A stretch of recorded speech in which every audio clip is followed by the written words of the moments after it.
Assalamualaikum warahmatullahi wabarakatuh. Bismillah, alhamdulillah, assalatu wassalamu ala rasulillah, la haula wa la quwata illa billah, amma ba'du.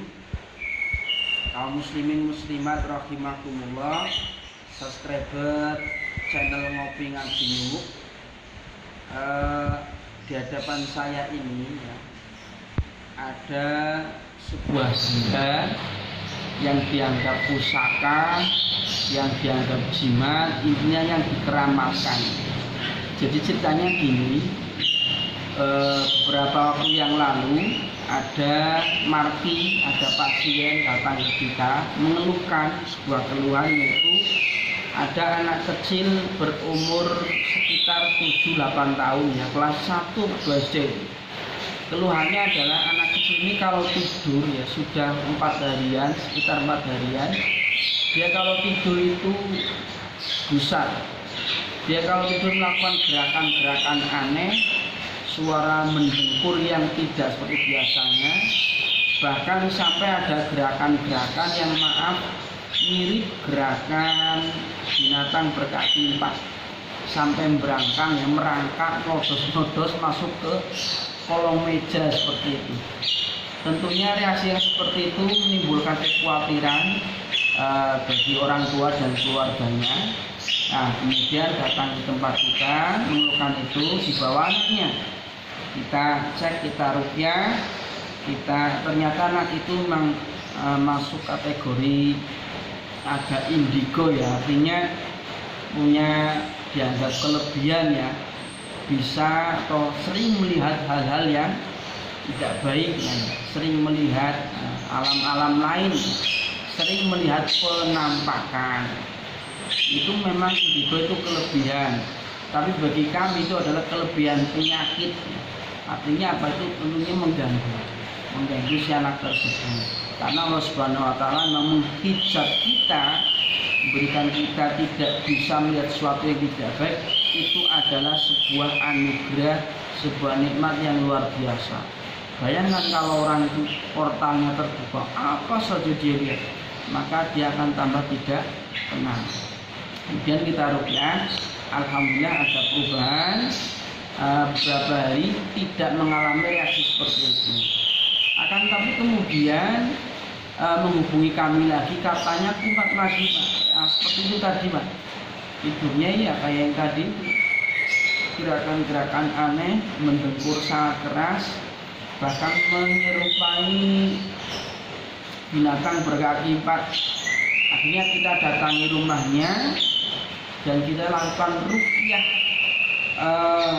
keluarganya kita lakukan ruqyah, anaknya, ibunya, kemudian neneknya ya, karena kebetulan waktu ini anaknya kan ini adalah seorang janda ya, yang kita ruqyah itu adalah anak-anak tadi itu enggak, bapaknya itu nggak tahu di mana, ini itu temannya adalah seorang janda.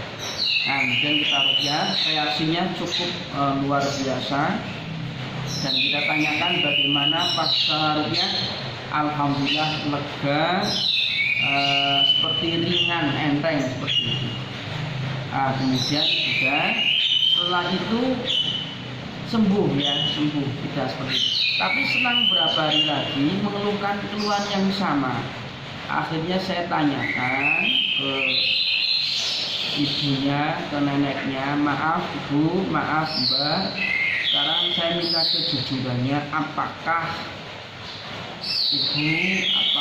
mbak itu punya suatu simpanan ya, ataupun jimat ataupun benda pusaka peninggalan dari bapak atau dari kakek, seperti itulah soalnya. Nah, kemudian baru mereka jujur bahwasanya ketika almarhum kakeknya masih hidup itu memang terkenal paranormal ya, terkenal sering nolong orang lah, atau orang Jawa bilang ya orang tua gitu. Ketika waktu masih hidup, kalau malam Jumat Kliwon biasanya adalah memandikan ini ya dengan air kembang, entah kembang apa kita nggak tahu, mungkin 7 rupa atau 7.000 rupa kita nggak tahu.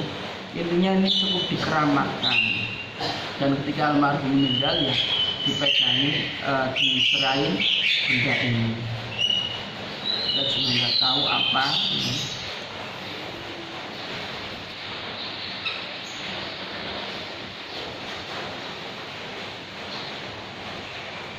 Oh, ternyata gada apa ya, gada apapun apalah, tapi ini adalah gali asem ya. Ini kalau secara kayu gali asem ini sangat berat. Ini kalau kolektor atau orang paham kayu akan paham benda ini ya. Ini sudah berat, ini berarti menandakan sangat tua ya, sangat tua. Baiklah, apapun itu, intinya kali ini kita akan berbagi tips, berbagi informasi bagaimana cara menetralisir, cara menghilangkan khodam yang tersimpan di dalam sebuah benda pusaka. Kita telah sediakan di depan saya ini ada air hujan ya. Ini air hujan yang telah kita ruqyah. Air hujan telah kita ruqyah dengan bacaan ruqyah standar ya. Bacaan, karena ruqyah itu adalah kan doa wa ta'wid, doa dan perbentengan biqiraati syai'in minal Qur'an, dengan bacakan ayat Al-Qur'an, wa asma'illah wa sifatihi, asma dan sifat Allah, wa niyati syar'iyah, dan doa-doa yang disyariatkan. Untuk apa? Lirafil wal amrad, menghilangkan sakit dan penyakit, wa hajatin mukhtalifah, dan hajat-hajat yang lain. Salah satu hajat di sini adalah kita hajat menghilangkan khodam, menghilangkan aura negatif yang tertanam di dalam sebuah benda yang mempengaruhi pada orang di sekitarnya ataupun yang memegang ataupun ahli warisnya. Baik, saya ulangi, ini air hujan sudah kita ruqyah. Kita akan mandikan ini, kita akan bersihkan, kita niatkan membersihkan aura negatif atau hal-hal yang tidak baik dalam benda ini. A'udzubillahi minasyaitonirrajim. Bismillahirrahmanirrahim. A'udzu bikalimatillahi tammati min syarri ma khalaq. Bismillahirrahmanirrahim. La yadurru ma'asmihi syai'un fil ardi wa la fis sama'i wa huwa syami'un 'aliim.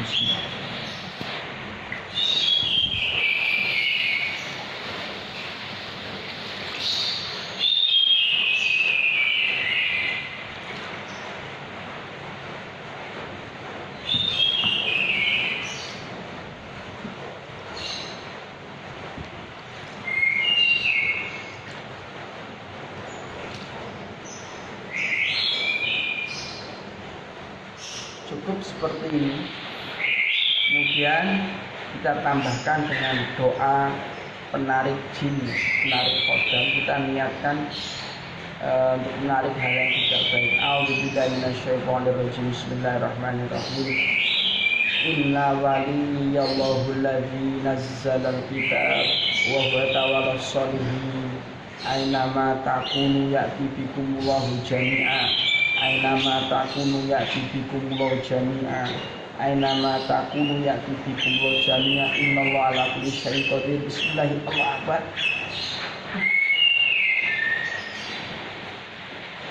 Ketika kita narik, kita isyaratkan tarikan itu ke sebuah tempat. Tapi kita arahkan ke makam Karang Suci ya, makam dekat dengan daerah sini. Seperti itulah cara menetralisir benda pusaka, jimat atau apapun yang dianggap keramat oleh seseorang ya. Ketimbang kita menghancurkannya, ketimbang kita membakarnya ataupun merusaknya, itu tentu menurut kami sangat disayangkan. Apalagi orang Indonesia yang kaya seni budaya, kalau benda itu bagus seperti itu kan buatannya bikinnya sulit, ketika dihancurkan kan akan sayang.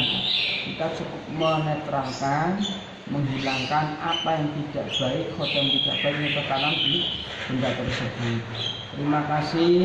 Saya Rahmat Salam, ngopi ngaji yuk. Assalamualaikum warahmatullahi wabarakatuh.